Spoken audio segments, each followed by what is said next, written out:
What's up guys, my name is Ace, and welcome back to another gun guide. This is the series where I go into great detail with all of the stats as well as some excellent attachment combinations for every gun in Modern Warfare 3. And in today's episode, we're going to be jumping into the WSP-9. And starting it off as always, let's have a look at our damage profile. And with this gun, it's always going to be a 4 to 5 shot kill. It will never take you more than 5 shots to kill, unless you're shooting through some form of cover, of course. And on top of this, with headshots, in the maximum damage range, if you mix 2 headshots in with 1 single body shot, you can actually get a 3-shot kill with this gun. So I'd say headshots are at least moderately viable with the WSP-9. Then let's get into our rate of fire, which is the slowest out of the Modern Warfare 3 SMGs at 600 rounds per minute, and most importantly, it's also the only SMG in the game with an open bolt delay of 55 milliseconds. And for those that aren't aware, this means every time you pull the trigger with the WSP-9, there will be a 55 millisecond delay before the first shot is fired. And then from there, when you hold the trigger down, it will fire normally at 600 rounds per minute. So this is actually a pretty big downside to the WSP-9. As for our time to kill, this is 300 milliseconds in our 4-shot kill range, and 400 milliseconds with a 5-shot kill. And it's worth noting, this excludes that open bolt delay, so if you aren't already firing your gun and you want to engage a target, from the moment you pull the trigger to the moment they're dead with a 4-shot kill, this is actually 355 milliseconds.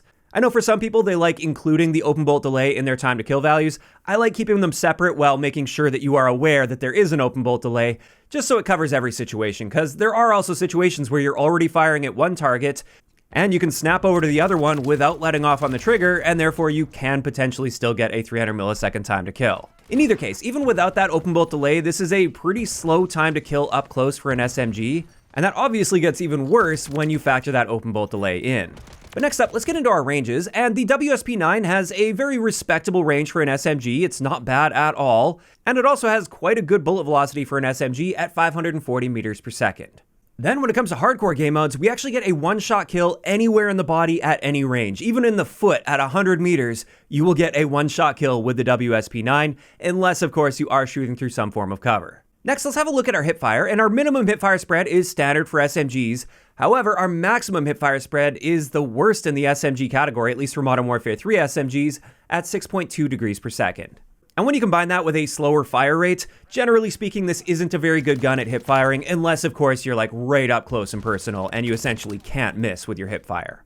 But then let's move on to our recoil, and as you can see with this gun, it's got a bit of a strange recoil pattern. With the first few shots that you fire, there tends to be some pretty big gap between those bullets, so you've got a lot of initial recoil, but then it tends to settle down quite a bit, and that grouping tightens up nicely. And then on top of that, you get a little bit of an unpredictable zigzag action here, so you definitely want to try to get control of the horizontal recoil on this gun, but then at the same time, it does have a decent amount of vertical recoil with those initial shots that you fire, which does make this a little bit tricky to make a very accurate build with. In saying that, I do have quite an accurate build that I will be sharing in a little bit. But before we get into that, let's cover the handling stats, and our aim down sight time is quite slow for an SMG in this game at 240 milliseconds. This is more like what you would expect with an assault rifle.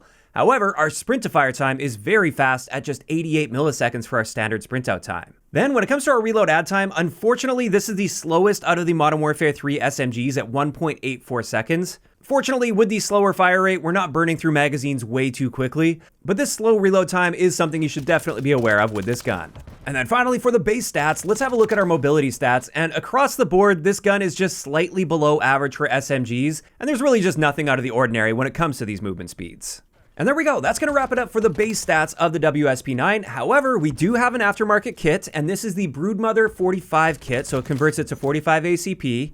And with this, it very noticeably boosts all of our damage values, so now it's a 3 to 4 shot kill to the body. And in order to get that 3-shot kill up close, only one of the bullets has to hit the upper torso or arms. The other bullet can hit them in the foot if you want. So it's quite a consistent 3-shot kill. However, this also comes with a very noticeable fire rate reduction. It now fires at 444 rounds per minute. And what this means for our time to kill potential, we are again excluding the open bolt delay, which still exists and didn't appear to change at all with this. Our 3-shot time to kill potential is 270 milliseconds, which is a very solid time to kill. Now, when you add that 55 milliseconds, that does bring us up to 325 milliseconds, which still isn't that great, but it is still noticeably faster than the base version of this gun. Additionally, and quite surprisingly, we actually get a better recoil pattern with this Broodmother kit, despite the fact that if you look at the advanced stats, it appears to be very significantly harming our horizontal and vertical recoil. But when you look at the recoil plots side by side, it's pretty clear that this is a much easier recoil pattern to control. The magnitude is lower, and it's also just a lot more consistent. It doesn't have that tendency to zigzag on you a lot. It just kicks very consistently upward with a lean to the right. After that, this kit will also affect your ranges, so now we just have 3 damage ranges rather than 4, and we can only get that 3-shot kill potential without headshots in the maximum damage range, which is now 20.5 meters, and then anything beyond that will be a 4-shot kill. It's also worth noting here, we get a very significant boost to our bullet velocity up to 756 meters per second, which is amazing for an SMG. And then finally, for the important stats that this kit will change, unfortunately our aim down sight time is slowed down by quite a bit. It's now 271 milliseconds rather than 240 milliseconds. Also, all of our movement speeds are reduced between 1.5% and 4%, depending on which one of the speeds we're looking at. And to top that off, our magazine capacity is slightly reduced. It's now 22 rounds rather than 25. And with that finally wraps it up for the breakdown of this Broodmother 45 kit. Now let's move into some excellent attachment combinations, and the first one I'm going to share for you guys is my accuracy build. And this one took a lot of different configurations till I landed on this one, because like I said, it's just got a really awkward recoil pattern to try to correct for, because it kind of sucks in multiple ways. But what I came up with here is using the FTAC Castle Comp muzzle, the FTAC SP angled grip, the Marauder rear grip, the Duster heavy stock, and finally the Mark III reflector. And you might be wondering a little bit about that Duster heavy stock. If you look at the advanced stats, you'll see that it doesn't actually change our recoil values, whereas that WSP Classics factory stock will improve all of our recoil values.